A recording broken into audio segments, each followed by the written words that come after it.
What is success? What is success? Is it in the accumulation of stuff, having a long contact list? Is it living a life of influence or affluence? My guest says success is when you become true to self and when you're living your God purpose. Ladies and gentlemen, welcome again to another edition of Defining Moments. I'm your host, Larry Nix, and I am delighted to have my very special guest, my friend, Junior Atkinson, on Defining Moments. He has as young as he is, he has a noteworthy, pretty appreciable resume of things that he has accomplished already, from being a celebrated athlete to moving as a computer instructor, now being a stellar law enforcement officer. I am delighted to have Junior Atkinson on Defining Moments. Junior, welcome to Defining Moments, man. Thank you. Again, it is an honor to be here today with you, Larry, and I'm appreciative of this opportunity. I shared with Junior. I said there are no there when it comes to God, there are no accidents or incidents. Everything is providential. And even though I have followed Junior for 8 or 9 years, I've admired you. I've watched your walk. I've even walked and I've even observed some of the decisions that you've made. I've been very impressed that a young man, it seems to be that though you're not perfect, it seems to me that you're doing everything right. I look at your demographic. I look at your age group, and that's a hard age group for people to judge. When people look at your age group, they cast all kinds of negativity toward that age group. What are you doing? Are you being productive? Some people are being destructive. But then when I look at people like you in your age group or your demographic, man, I have so much hope, because it appears to me that you're doing everything right, and not even for self, but for the good of your community, for your now family, and for the people around you. Will you just share a little of your testimony, a little of your upbringing? Because, quite frankly, when people look at you, you're debonair, you're handsome, you're sharp, you're very articulate. When they see you in the community, it's obvious that you're well respected, you're very popular, and people assume, well, what does he have to tell me? I mean, what can he tell me? And I caution people never sometime to judge a book by its cover. Read the pages, and then you'll get the fuller story of the person, or you'll get the fuller understanding of the journey. So I can spend a long time reading your resume about you're a great basketball player, great track star, a great coach, and you attended Hartfield Academy, you attended this university, you did this and you did this. But we'll be here for an hour and a half. I don't have that much time. But in just in your words, will you share your journey? Absolutely. Well, I am the fourth child of six children to my wonderful and amazing mom named Angela Buns, and we grew up in West Jackson. She was a single mom for a long time, and like I said, I have five other siblings, three brothers and two sisters, and so again, I grew up in the middle of South and West Jackson, being raised by a single mom, and quite frankly, you know, I am proud of where I started at, and the lives and the people that God has blessed me with, and it all started with this ministry in downtown Jackson called Mission First. That is ran by Coach. We call him Coach Bridges, Coach Willis Bridges, and he was the first male role model that God put into my life from the beginning, since I was maybe first or second grade. But again, this ministry is in downtown Jackson, near Capitol Street, and my mom will send us there after school. So we'll get out of school around 3:30. We'll go there and be there for about 6:30 in the evening. And then, of course, during the summer, they will hold anywhere from about a 7 to 9 week summer camp. But again, that's where my faith journey began. That's when I first began learning about who God was, what He had in store for my life, and just the plans that He wanted me to do. And so with Coach Bridges as my main male role model back then, and still to this day, I was able to latch on to a great Christian man. It's obviously your mom, being a single parent, Mm-hmm. did the best that she could and continue to do so. But she had enough wisdom to place you in an environment Mm-hmm. to have male influence in your life. How important for you then, and how important is it for us to find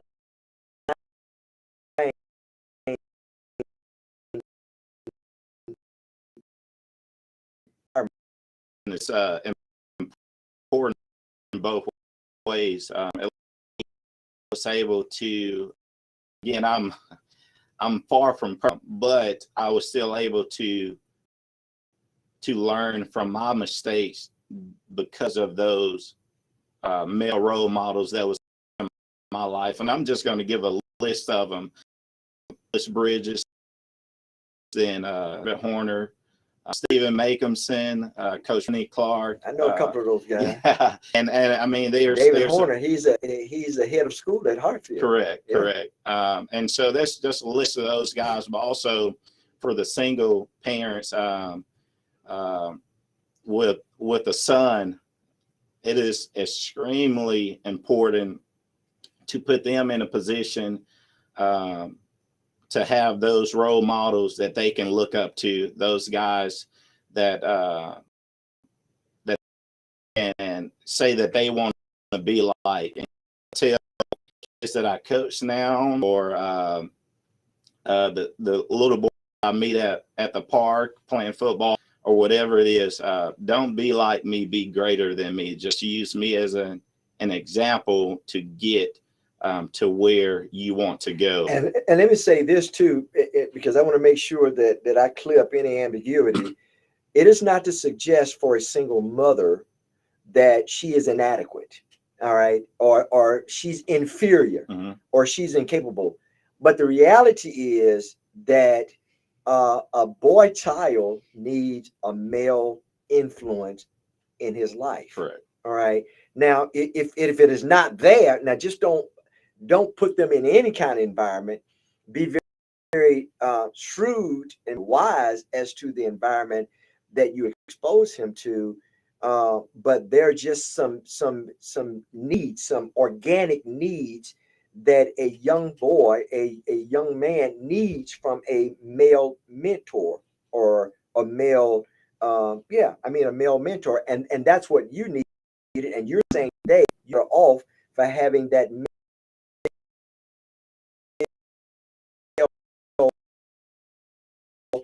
And I give so much credit to my mom as well.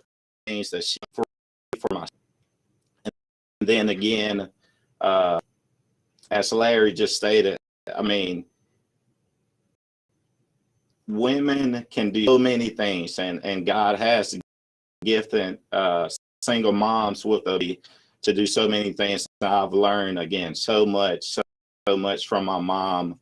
While also my mom realized that there wasn't she couldn't teach me just everything that I was missing, but at the same time she was able to still put those certain men into my life to help me And grow. let me say this, single mom, uh, don't feel sorry for your son and start coddling him or cuddling him because you feel like he is without.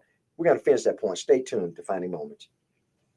Let me just say this: don't parent, mom, and we're just going to land here for a second. Don't start coddling them or feeling sorry because you know that male influence is not there, because you'll do more damage. All right, by coddling him and not exposing him or trying to prevent him from learning those things, those very valuable things. And men are in the church. They're in the community with the organizations.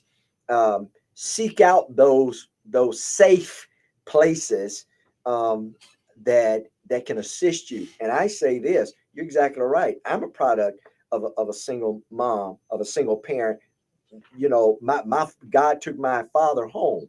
He passed when I was 8 years old, and so I have male influence in my life, and because of that, then I was able to grow and to develop into the wholeness that I am. But as much as my mother loved me and tried, there were just some things that only a man could invest in me, that as a boy I had to learn. Okay.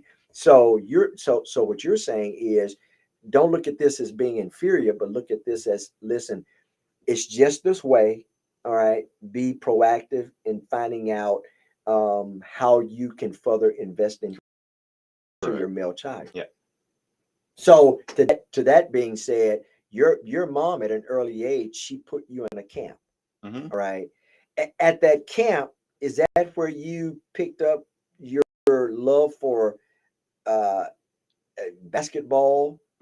Correct. And at this camp, and they didn't only teach basketball at this camp. They taught you how to. They gave you opportunities to become an athlete, and it just happened to be basketball was the thing that I drew closer to, and that I love even still to this day. Thanks to Willis Bridges again teaching me. Oh my goodness, so many drills and just running all the time and all of that good stuff. And because of that, just playing basketball through this camp has led me and given me some opportunities. Hold that thought. Ladies and gentlemen, welcome back to Defining Moments. I'm your host, Larry Nix. I'm with my dear friend, my brother, Junior Atkinson. We'll learn more about what God has him doing right now. It's very exciting. There are folk who are 70 years old still can't figure out what they need to be doing. But I'm so encouraged that he has learned early on in life, um, where purpose is basketball. Some people, some young men in the inner city, they glorify and they glamorize um, athleticism because they feel that that's their only way out, particularly in the inner city or in the suburbs. That's their only way out, which actually is a tragedy. All right, because then if you're not careful and if you're real good, um, and you join yourself to a coach or a program or a school, that they're not interested in you as a person, but they're interested in what you can bring them. They actually ruin you or set up false expectations, and they invest in you rather than investing in you. And unfortunately, some careers are short lived. That when you get hurt, then that's the end of your usefulness to them. And because invest in you as a person thought was your gift to give back to them, then now you're outlined for life. But you're saying early on, you fell in love with the game of basketball. You realized you were good at it, but also the program that you're involved in, they invested in you as a person. Correct. And to this day, back when I was a little bit younger, people asked me, "Oh, do you want to go to the NBA? Who do you want to be like?" I'm like, "No, I would love to go play college basketball," in which I did, but I never had the desire to play in the NBA. I just wanted to use basketball as a gift to reach a certain group of people. And my main gift, and the one that I am thankful that Mission First and Coach Willis Bridges was able to instill in me, was the love for Christianity, the love for God, the love for Jesus, and being able to spread His word through the game of basketball. You got to know that we live in a climate. All right, it is unfortunate, but for Christians, we're not surprised, or we should not be surprised. We live in a climate that Christianity is seen as a cult. It is viewed as naivety or superficial, or it doesn't work. How important is your relationship with Jesus Christ, and how certain are you about the fact that it keeps you and it has kept you, and it is necessary for me to have this relationship, not religion, in order for me to have peace and connectivity to God? Oh, absolutely. It's 100% the most important thing to me, to my life, to my family, and just everything that I do. And I try to live by this quote that says, "In everything that you do as if you're doing it for God and not for men." And because of that, I mean, like, God has done so many great things, and has guided me and kept me on track. While also, I'm not gonna deny the fact that I've struggled. I'm not perfect, and because of that, I didn't just thank Him during the times that where everything was going great. I was able to go to Him when things were also going wrong, and He was able to comfort me and protect me, and then lead me in order to get through those trials, or whatever was going on. So it's not always going to be great every day, every second. And I think that is the illusion that sometimes we set up, that as a Christian, then you've got to be perfect. Well, I say this: if you're perfect, you don't need Jesus. Correct. All right, we need Jesus because we're not perfect. Right. All right, um, you know, we're not sinless. We need to sin less, but we're not sinless. Mhm. Now, that's not a badge to go and sin. But the reality is, because we live in a fallen world, we're in the world, but not of the world. We need a higher power, and our higher power is God. The Holy Trinity. And so the expectation is not the fact that you're going to be perfect. All right, that's not the prerequisite for entrance into the kingdom of God. Is to have a relationship with Him and to be obedient to His word. All right, and to live out faithfully the creeds and the command that He has given us. And you're saying that you learned that early on, though you were great at basketball in high school. You were great to watch, by the way. You're great in college. You were great. All right. When you came from college, you entered the field of law enforcement. Why? Well, back in first grade, or first, second grade, around there, I think teachers give their students a sheet of paper and ask them, what do you want to be when you grow up? And you have to draw it on that sheet of paper. And from that moment on, I've always said that I wanted to be in law enforcement. I had no idea. Even though you were great at basketball, even though I was, even though people, coaches, fans wanted you to play basketball and created opportunities for you and felt that you would have a successful career in basketball, you said, "Yeah, I'm good, but I could be great at that." correct. And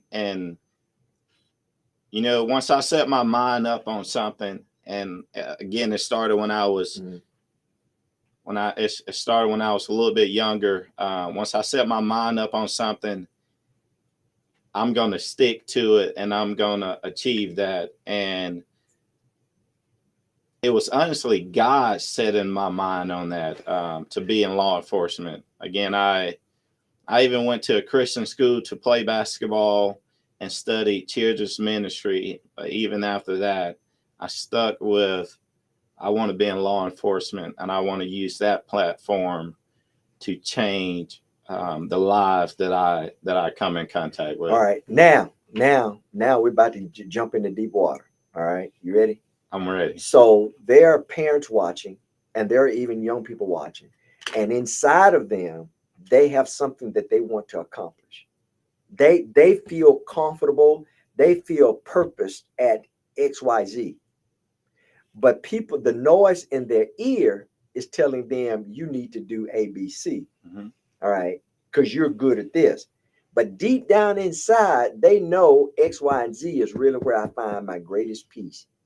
It may not come with a lot of glamour and fanfare, but this is where I believe I need to be.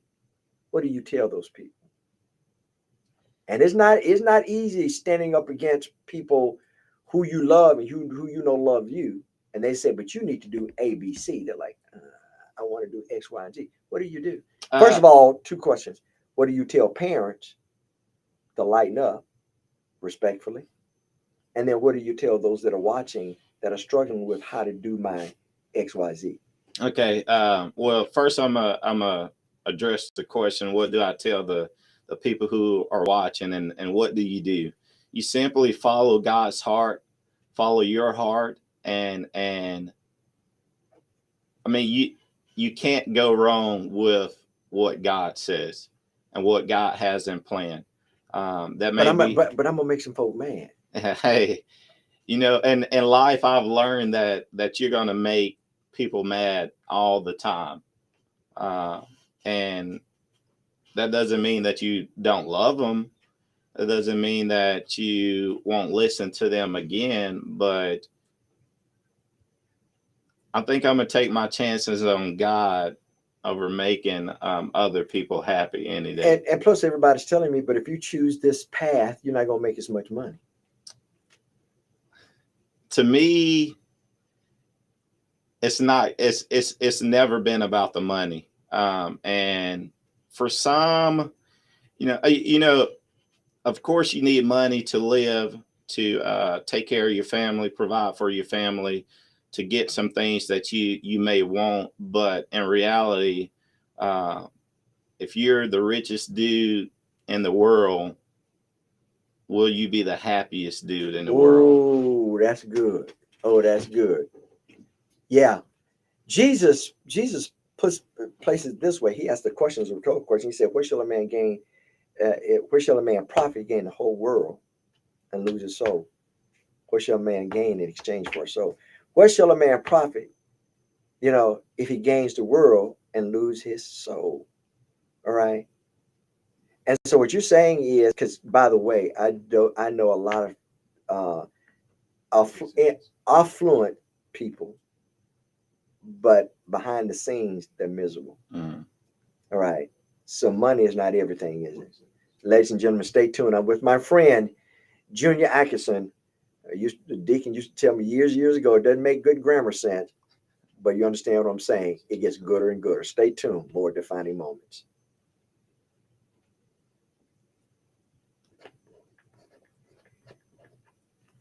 So I go back because people need to be helped. Because sometimes parents can put their children in the headlock. I was a doctor, you're going to be a doctor. All right. I was a businessman, you're going to be a businesswoman. I'm going to be a teacher, I expect you to be a teacher. And the child is saying that's not what I want to do. It doesn't matter what you want to do. This is the appearance of our family. This is what you're going to do. And then after all, it's not about you being happy. You're just going to make a lot of money. You're going to be able to have nice houses and cars and toys. So being happy is not necessarily important. I want you to respond to that. Okay. Because there are cuts and when we come back in out of commercial break, because there are a lot of people who have a lot of stuff, but they're not happy. They have an accumulation of a lot of stuff. So my question is happiness found in stuff? Hold on. Welcome back to Defining Moments. I'm with my guest, Junior Atkinson. So I said going into commercial break is um, is accumulation of stuff an indication of success? Okay. And ask that one Is more the time. accumulation of stuff an indication of success? You got a lot of stuff, so I must be successful. No, no, no, no. It's not because what happens once you get all of the stuff Mhm. that you've been trying for a long time to get? Where do you go after that? Now, are you stuck because you don't have any more stuff to gain? Or do you decide to try to do something else? And for me, it's never, oh my goodness. You can ask my wife, I love some shoes. I love some shoes. I used Yeah, to you're pretty dapper, man. I used to buy shoes all the time when we were dating and before I met her. I mean, I just love the shoes, but now it broke my heart a couple of years ago where I had to get rid of over half of my shoes, and even now, I don't even remember any of those shoes that I used to have. And so now it's like, well, I used to have all of this stuff back then, and it seemed like I was happy, but now that I got half of it, I'm even more happier. There's a message into that. And the message is where have we placed our happiness? And by the way, happiness is a different term than peace, Hmm. being peaceful. All right. Um, Being happy is situational, Hmm. it's cyclical, it's environmental, it's based upon outside stimulants. Hmm. I'm happy because I'm eating cheesecake. All right. Peaceful is I want cheesecake, can't afford it, but I still have peace because I'm alive. Hmm. All right. And so what you're saying is it is better and you'll find peace when you follow the purpose that God has placed in your heart. Correct. So you came out of college. You were offered a coaching job at Hartfield Academy, helped take the team to a state championship. All right.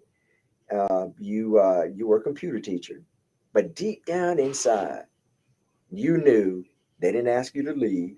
Right? You're very good. You could still be there, but deep down inside, you knew the longer I stay here, the longer I stay away from my purpose. Correct. And let me acknowledge that, oh my goodness, I had a phenomenal time coaching under two great coaches, and Stephen Makinson and Ronnie Clark. That year, we had two of the best players in the state, and Jonathan Lucas and Josh Lee. And like I said, I had the best time coaching. I love it, and I still do.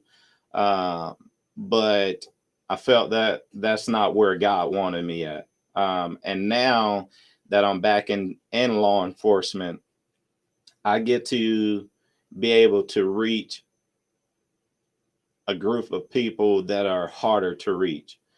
That group being prisoners or inmates or just people that I come in contact on the side of the road that I would have never met coaching at Hartfield. So you don't look at being a law enforcement officer as an opportunity, as a license to beat people over the head and arrest them and pull them over and harass them.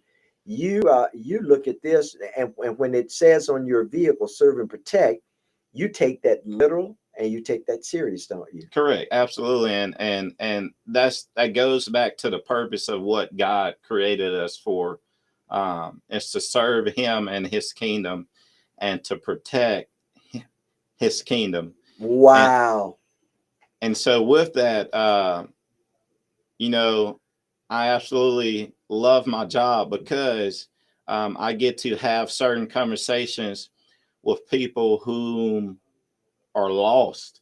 They're lost in the crimes that they've done. They're lost in the dark world that they see, and I get to, you know, just have those conversations that I would have never met, no matter if I was a coach or a construction worker or anything like that. And I can bring up one instance. Was transporting this guy, and I'm not going to say any names or Sure, sure, absolutely. any crimes or anything, but Sure, let's just absolutely. say he's probably going to be in jail for a long time. And on the way to and it's ironic because at the time, um, Rankin County Jail was limiting on the people that they can accept. And so I had to drive to Leake County to take this guy to Leake County, to their jail. And so just during that So the time, distance being, being a little bit yeah, longer because yeah, because we have from, we have people that watch us from Philadelphia, from Georgia to New Orleans to Atlanta to Chicago. So I want to give them yeah, a reference point. So so from Rankin County, from Rankin County, from Flowood, it's about 15 minutes. From Flowood to Leake County, it's anywhere from 45 minutes to an hour okay, of a so drive. you're transporting this prisoner Correct. in your cruiser. Yes, and so, you know, anytime I have somebody in the back of my patrol, you know, everybody is given respect. And one of the things that I do, and some people may look at, why do you do that? I ask them, what do they want to listen to? And I give them the option to, Really? I will let them listen to. Now, of course, if they're not being, uh, you know, Cooperative. correct, Yeah. yeah.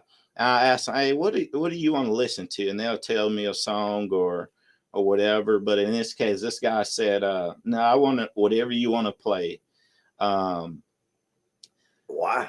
and so I end up playing this song called "There Will Be a Day," and I believe it's by Jeremy Camp, if I'm not mistaken. But anyway, so after that song finished playing, he asked me what was my religion. I said, well, you know, I believe in God, I believe in Jesus, and that's who I base my life and everything that I do through. And he said,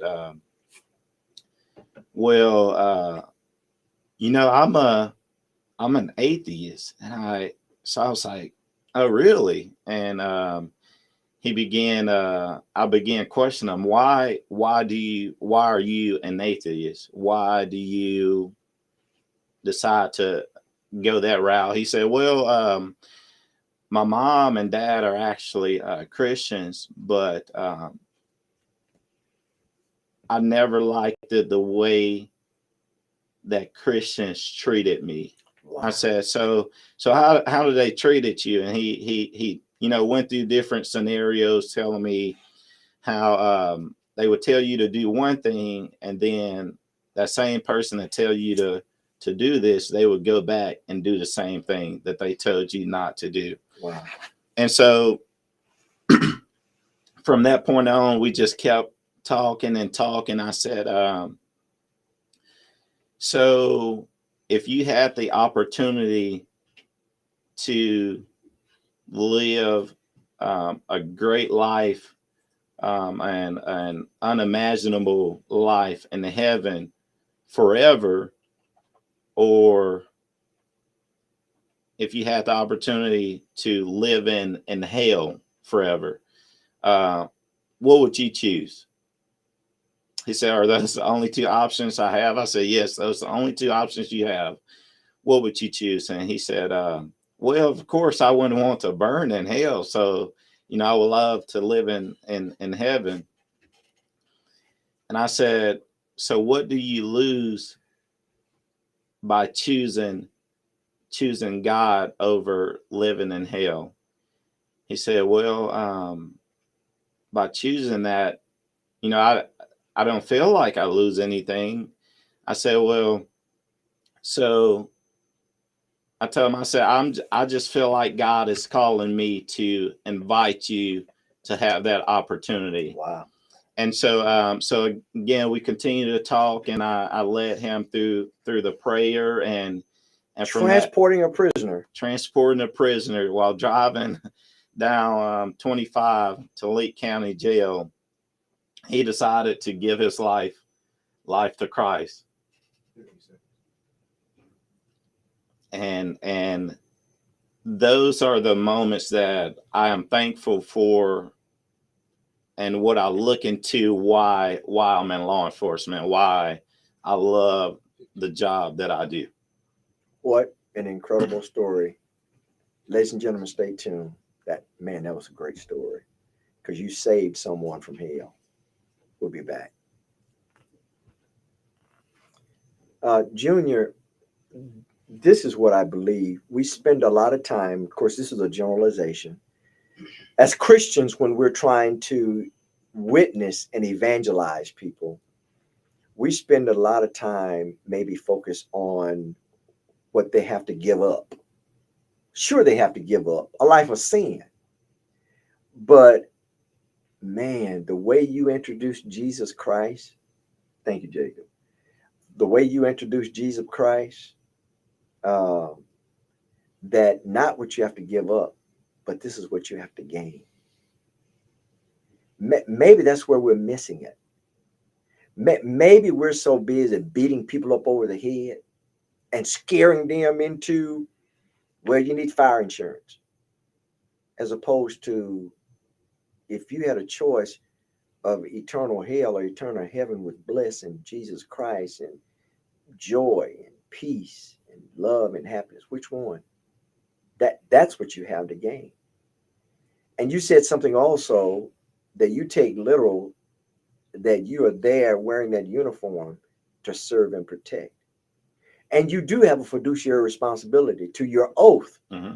but also to your oath to God. And when we pray, the disciples asked Jesus, how should we pray? Jesus says, pray after this manner. Do this, do this, do this, do. Then he says, thy kingdom come, thy will be done on earth as it is in heaven. Whatever you did, Josh, whatever you did, Jacob, I got feedback. I got the buzz. Thy kingdom come, thy will be done on earth as it is in heaven. And we have a responsibility to make sure that however God governs heaven, all right, is the way he expects of us to facilitate and to use as our creed on earth. And you take that serious, right? Oh, absolutely. Absolutely. Yeah, that's my job, and as you mentioned, I still have. Stay tuned, ladies and gentlemen, stay tuned. Welcome back to Defining Moments. I'm with my guest, Junior Atkinson. He's currently a law enforcement officer. So doing more in your cruiser than just hidden in a bush, waiting for somebody to come so you can give them a ticket and humiliate them and rough them up or brutalize them, or intimidate them. Seeing a vehicle intimidating behind you is intimidating enough. But you have a unique angle. You hope that God provides you with an opportunity that you can minister to people. And you were given such an opportunity with this prisoner that you were transporting. Now, you're certainly not saying that or suggesting that on your way to his destination, you're just gonna open the door and say, "Well, God bless you. I need to let you out," because you still have a responsibility, and he still has to pay the price for his crime. Correct. Correct. And as you mentioned earlier in the show, the natural law states that we are to whatever crime that we commit, we have to serve and do those consequences that come with it. And it wasn't, me, trying to make light of the situation or whatever crime that he committed, but instead to give him an opportunity to experience something that he'll never experience on this earth. And Wow. again, going into this drive, I had no idea we would talk about this. I had no idea that it would end the way that it did, but And the opportunity didn't happen in the building called church. correct. And I'm afraid that's where a lot of us are missing opportunities, because we think that we're only supposed to be Christian-like when we go to the building called church, when God is giving us opportunities after opportunities after opportunities in the marketplace from the time we wake up. The question becomes, how many opportunities do we overlook because it doesn't look comfortable? It doesn't look as if we are qualified, all right, or we're intimidated. Well, I don't need to share my faith, because I'll just leave that up to the pastor, or I'll just leave that up to the elders. I'll leave that up to the deacon. God said, no, I'm gonna leave that up to Clarence. I'm gonna leave that up to Junior. Say something, open your mouth, because if you don't, who will? And you could very well have saved him from spending eternity in hell. Now he may have his penalty may have been sentence may have been 15, 20, 30 life in prison. And he's got to do that. If he does anything less than that, it's because of the mercy of the justice system. Mhm. But one thing you can be assured, that you saved him from living eternity, his soul living eternity in hell. Mhm. Yeah, and with that, I can't even count on my fingers how many opportunities that I've missed to be able to share the gospel to this little boy that's we're out playing football with, or a prisoner that I'm transporting, simply because I was afraid to move into that conversation. So there are times that, I look back and I'm like, man, I wish I Said something. had said something. So how would you encourage those that are listening and watching right now? Say something. Don't be afraid. God will give you the words to say. But we are here as his ambassadors to do what he has placed us here to do. And that is not to eat, drink, and get merry. So for those that are watching and are wondering, like, how do I say something? What do I say? I would tell you, follow your heart again. Be strong, be courageous, be bold. Because what do you lose by not saying anything? Wow. And then ask the question, what can this particular person gain by you saying something? And I mean, he can gain, obviously, and eternally with God, where, I mean, And he himself or she can become productive. correct. All right. Absolutely. I mean, Absolutely. it's that trickling effect. You're involved in a ministry with your, I hate to say in-laws, but you're involved with a ministry that your wife's parents Mhm. actually facilitate. What is that ministry? So the name of the ministry is EduCamp, and that's EduCamp. And what Jorge and Monica does is they are trained to go to Christian camps, Christian schools, and churches to help train and give those churches and camps the resources that they need in order to start their camps and start their churches and their Christian schools and things like that. So what they do is they give up their time to go wherever it is in Mexico that they need to go in order to start these camps and schools. And I can't, again, I wish I can give you a number, but I know that I can't count on my finger of how many camps and Christian schools that they've helped start and plant. You know what? And it sounds like an oxymoron, but it's easy to do the easy thing. But does God want us always doing the easy thing? And it seems like God has purposed your life to go into some hard places, have hard conversations in a hard industry or profession.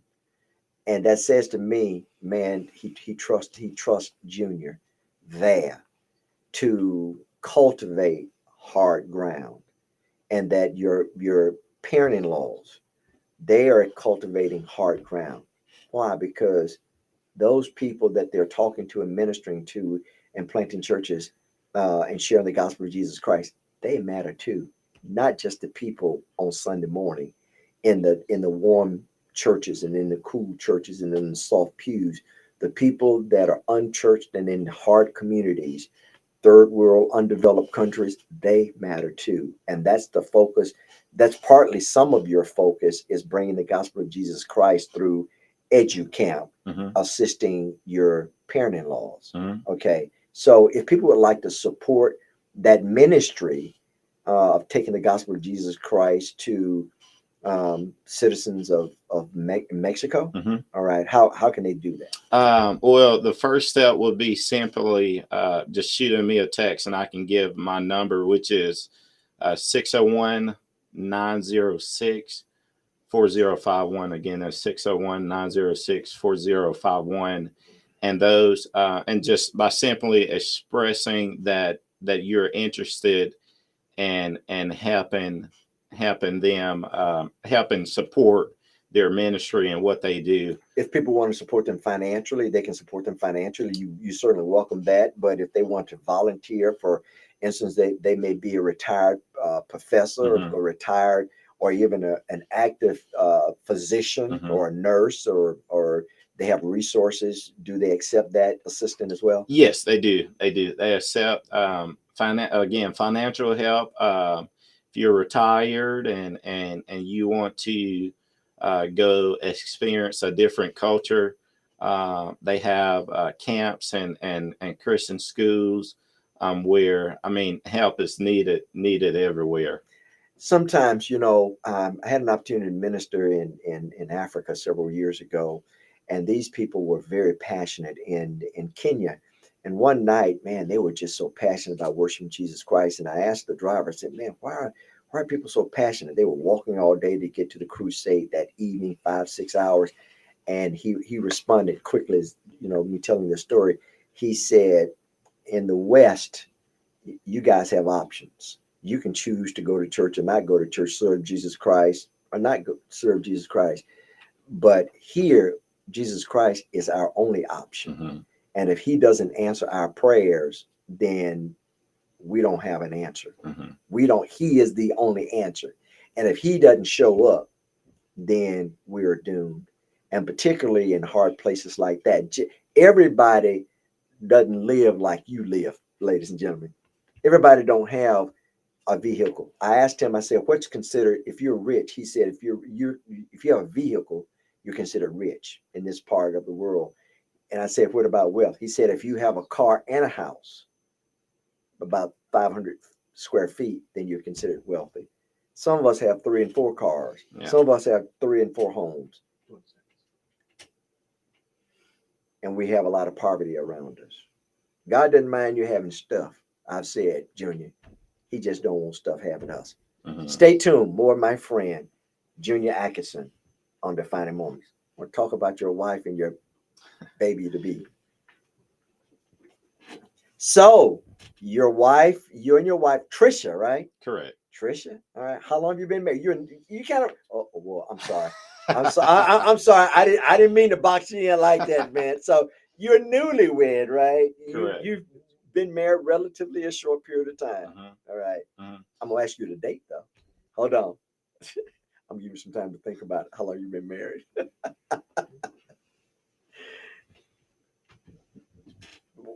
Welcome back, man. This time has flown by. You know, we only have a few more minutes Yeah, left. Junior, I got to get you back, man. Will you come back? I absolutely. just, I young people have so much to say, and when I see you, I'm encouraged that God, that you have given your life to Jesus Christ. You have options. You could work in corporate America, even be making lots of money.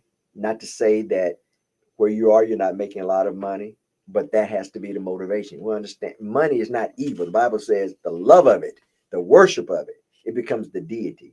And that's when you get in trouble because you should have no other God. But that shouldn't be money, and the accumulation of stuff shouldn't be your pursuit. All right. Um, so you're newlywed to this lovely young lady.